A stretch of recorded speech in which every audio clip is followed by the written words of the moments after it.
Everyone talks about the twist in The Silent Patient, and I think they're talking about the wrong thing. Yes, the twist is good, very good. But what stayed with me wasn't the ending. It it was the feeling of never quite knowing who to trust or what to trust or whether I should even trust myself. For those of you who haven't read it, The Silent Patient follows Alicia Branson, a woman who shoots her husband 5 times and then just never says another word again.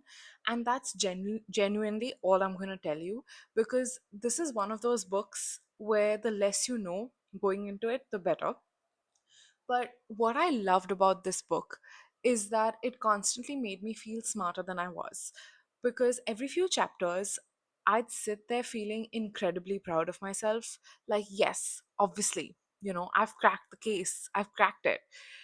And I would tell myself that I know exactly where this is going, but the book would very politely remind me that I had absolutely no idea what was happening. The reading experience felt like being led through a maze by somebody who was multiple steps ahead of me and who already knew all the shortcuts while I was just walking into walls constantly. What I wasn't expecting was how addictive this book would be. It's one of those stories where you tell yourself you read one chapter before going to bed, and suddenly it's 2 a.m. and you're mid incident. So, why put it down? Honestly, this is also the kind of book where you're constantly side eyeing every character, including the narrator and including yourself. So there's this constant feeling throughout the book that something is off. It's not horror, but it's also not like a jump scare. It's not edge of your seat action. It's just a quiet sense that something isn't sitting right, like you're missing a piece of information that everybody else has. And that's probably what I enjoyed the most about this book.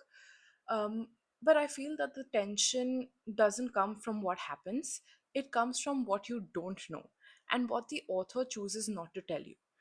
The silence in this book actually feels really loud, which is very funny considering that the central character barely says a word. But I also think that people do this book a disservice when they only talk about the twist, because reducing it to a thriller with the twist ignores how entertaining the entire journey is. And honestly, this book had me suspicious. It had me confused. It had me invested. It had me proving myself at every turn that I was wrong, extremely wrong. And honestly, I had a great time. Do I think this is the greatest thriller ever written? Probably not. But do I think it's one of the most entertaining thrillers to that I have read in a really long time?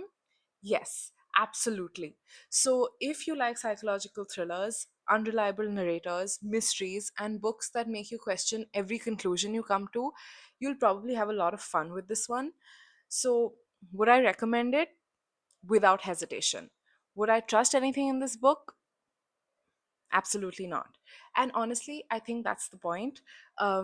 Because every time I thought I had it figured out, the book reminded me that I was looking in the wrong direction.